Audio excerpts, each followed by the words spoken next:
Conor McGregor sent spies to spy on Jose Aldo's entire camp. He admitted that at a press conference. This is the breaking news coming out December the 12th. This could be maybe following up Ronda Rousey and Holly Holm, the next biggest fight of the year. Conor McGregor, the interim UFC featherweight champion, versus Jose Aldo, the UFC bantamweight champion, featherweight champion, for the undisputed title. Right now on the line, we have live from South Korea, Tommy Razorstein. He's just hearing this breaking news. We're going to get to him in one split second, so don't go anywhere. Conor McGregor claims his spies have been watching UFC rival Jose Aldo ahead of the fight. Conor McGregor and Jose Aldo go head-to-head on Saturday night. McGregor has said he has seen everything that has gone on in Aldo's camp.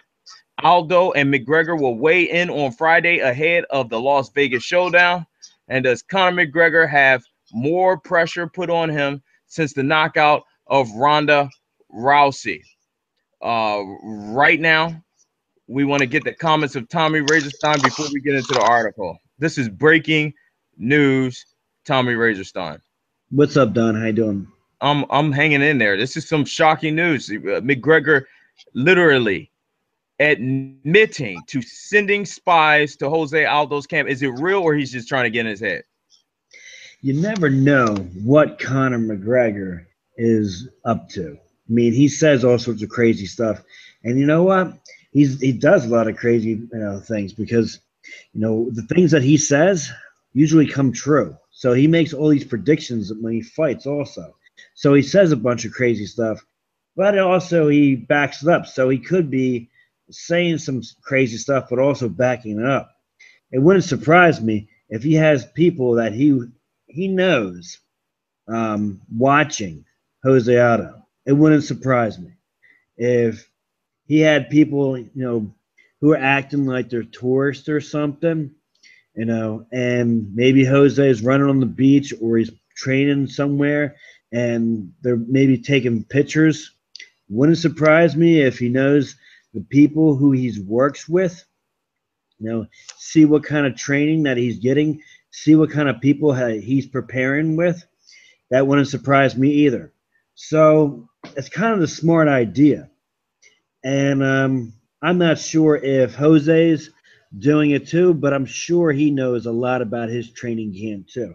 This has been going on for a long time now, Don. I mean, they've been preparing to fight each other for a long time. So they have to know a lot about each other at this point. It has reached a fever pitch. I can feel the intensity of the flames getting higher and higher as every second passes by and every day. And just 2 days away, it will be a weigh-in. And then Saturday, the night of the fight, of course, there's little that gets past UFC star Conor McGregor. And the Fighting Irishman has given us any indication why, insisting he has spies, the feds, in the camp of his upcoming opponent, Jose Aldo. The grudge match between these two at UFC 194 is just days away. You got to take that time to subscribe to Into the Arena. And McGregor revealed he knows quite a lot about the Brazilians' preparations on the last episode of UFC 194 Embedded. He brought in a guy. This is what Tommy Razorstein. This is what Conor McGregor says right here. He says he brought in a guy to mimic me. And the guy that mimicked me put him out of the fight with a spin kick that went wide. I saw it. It was a sloppy kick. It was embarrassing to even get caught with a shot like that. It just goes to show how flat and stuck he is. There's no one that can mimic me. I have spies in their camp, so I can see everything that goes on in the camp. It's amazing how much has been going on. involved in this fight too. How much speculation, how much breakdown has been going on in this fight? You know, is Jose Aldo's front leg kick? Is it going to be? Is it going to match up against Conor McGregor's southpaw stance? Conor McGregor throws that left hand and uses a bunch of kicks to keep Jose Aldo at bay. And he has a bunch of spin kicks. He has a bunch of different weapons. It isn't like Conor McGregor can only, do a couple kicks. He has all sorts of punches and kicks combined together and has wild angles. Like, you go over the amount of weapons that he has a lot of stuff that he can throw at Jose Aldo. He is really good at counter-striking and drawing the person in, and then also fighting off his front foot and attacking. The breakdown on Conor is impressive of what he can do. He can attack multiple ways, and we haven't seen him take people down yet, but it might not surprise me if he has some ability to take people down, because I didn't think that he was going to get out of a takedown from Chad Menendez. Chad Menendez, took him down, and I thought he was going to stay on top for the rest of the round and ground and pound him out or go for that submission. Yeah. Nope. He got back up. He got up, pretty easily. So it wouldn't surprise me if all of a sudden you saw a takedown come from Conor, because he's unpredictable. And now you can say that's crazy. Come on. But, Daniel Cormier got taken down in his fight, and no one really saw that coming. There's takedowns that hit people, and you don't see it coming. Like double leg, he moves fast. He could do that, and that is one of good bodies, double legs too. The thing with double legs, it really is great when you have those long arms and you have that physique for it. Whereas Chad Menendez, he's a good wrestler, but he's not designed for hitting doubles back. He's short, and he's stubby. And for wrestlers, he's a very good college wrestler, but that doesn't always transition into MMA wrestling. So let me break this down a little bit, because I was just let me finish this article real quick and then go right into the breakdown. Of course, it's impossible to tell whether there is much credence to the remarks made by McGregor, although it is usual practice to get a sparring partner who has similar stylistic qualities to an upcoming opponent. Aldo will be acutely aware that going up against the Irishman will be a totally different proposition on December the 12th, though. McGregor certainly has the traits to cause the Brazilian, undefeated in professional MMA for over a decade, a lot of problems. Mentally, as we can see here, courtesy of MMA history today, the man from Dublin has been a big challenge for Aldo, too. As such, the build-up to the showdown has been bitter. The postponement has certainly helped build excitement, with Aldo pulling out of the fight initially scheduled to take place between the pair back in July at UFC 189. But throughout the promotion, neither man has had many kind words for each other. Trash talk is natural during preparations in combat sports, especially a fight that is as anticipated and high profile as this one. But as the Bleacher Report, Jonathan Snowden suggests, there is a genuine sense that when it comes to McGregor Aldo, these two simply do not like each other. Deep down, they will respect each other, though. They have to. McGregor will know Aldo despite his spies, and claims that he's flat and stuck, represents the biggest challenge of his career so far. And for Aldo, McGregor proved himself as an elite level competitor and beating Chad Mendes, who stepped in for the Brazilian at UFC 189. Ultimately, all the ingredients are here for a tremendous, spectacular, stupendous fight. The promotion has been done brilliantly. The postponement has inadvertently added to the expectation levels. The styles of both men married up. The needle between the two is raw, but perhaps most pertinently of all, even after so much back and forth, this featherweight fight remains almost impossible to call. Now, as we say, almost impossible to call. That's where we're going to go to the best MMA analyst on YouTube today to break down what he believes is going to happen in this upcoming fight. All right, cool. So let me go into the technique because I love technique. Let me start off with the striking, and then I'll lead into the wrestling and possible jiu-jitsu. Get the three dimensions of fighting, all right? So let's go into the striking. You think, okay, well, Conor McGregor has the advantage. Yeah, I don't know, not necessarily. You don't really know what's going to happen with this front lead leg kick that Jose Aldo is going to, kick with.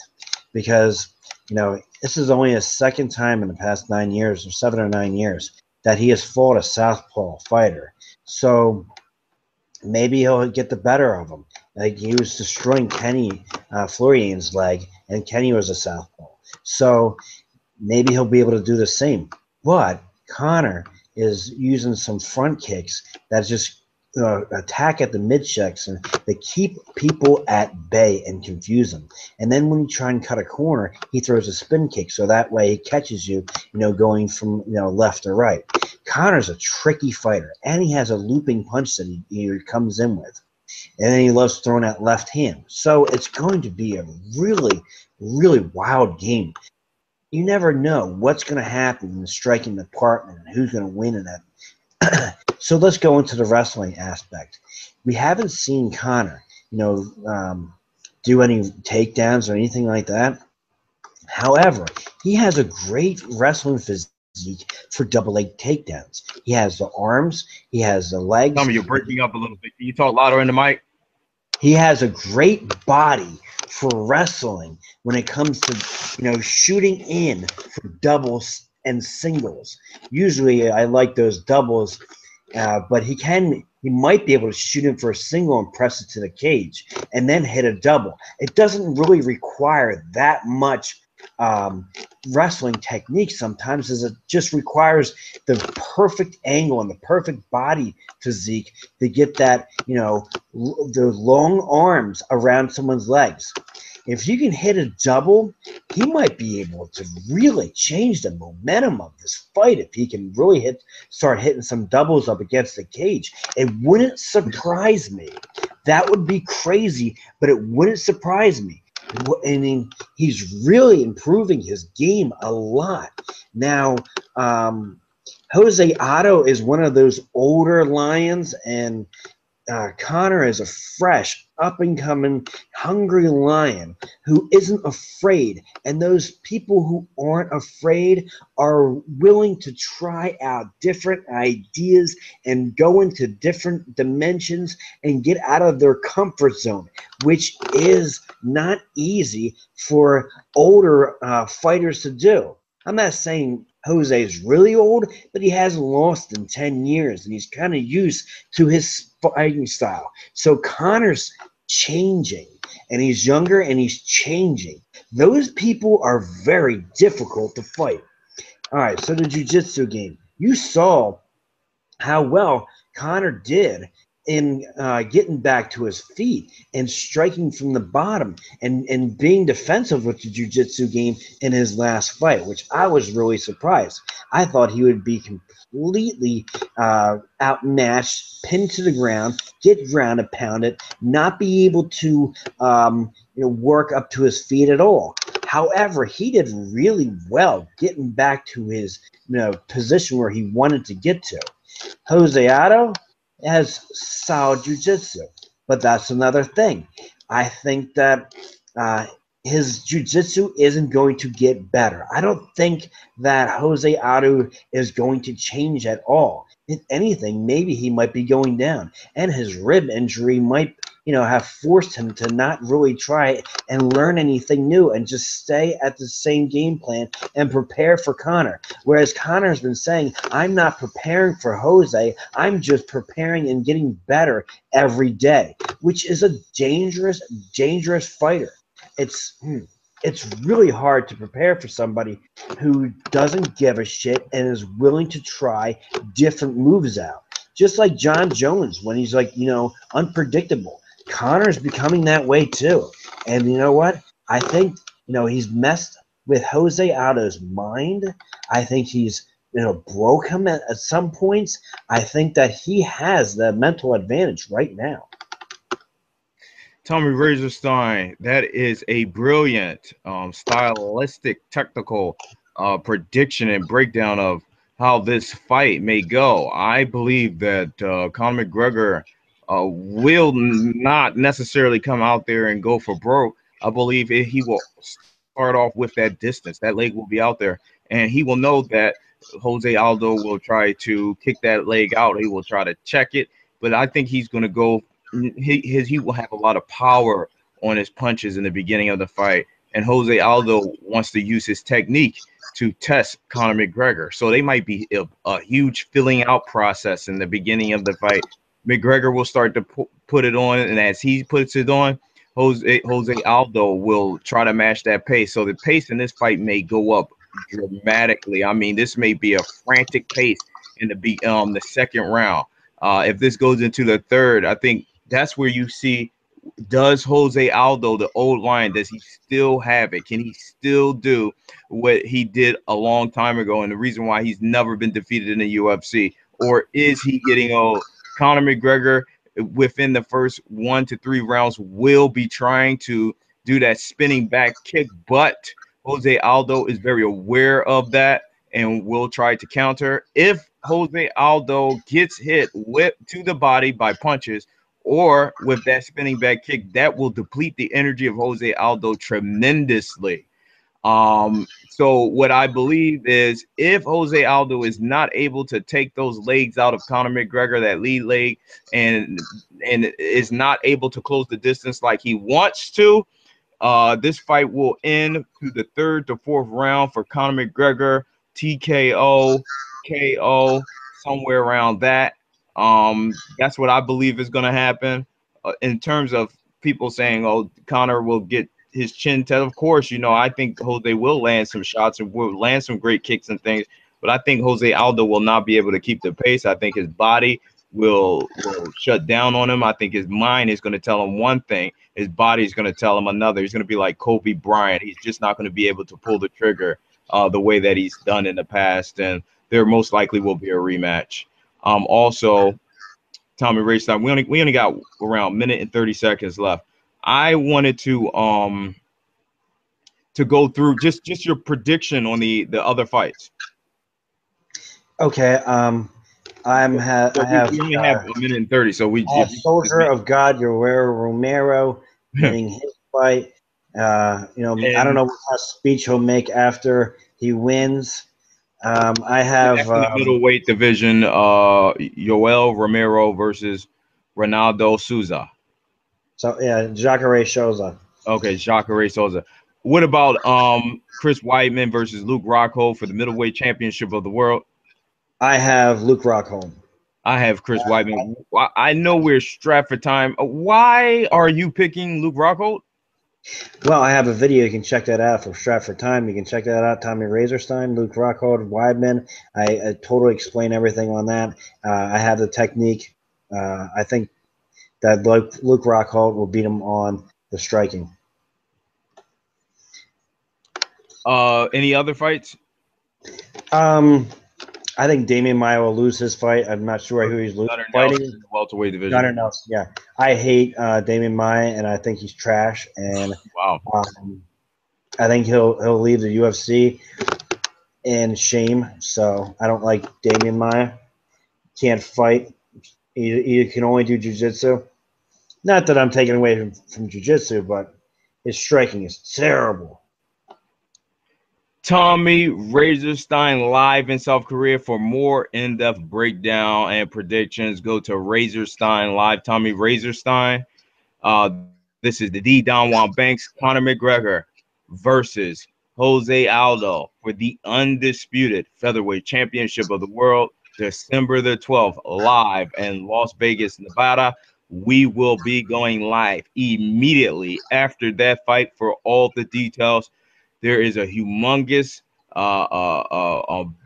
base of fans that are anticipating, speculating about this event, and there is a lot of pressure on Conor McGregor to deliver because of the failure of Ronda Rousey recently. So for Tommy Razorstein and D. Don Juan Banks, peace.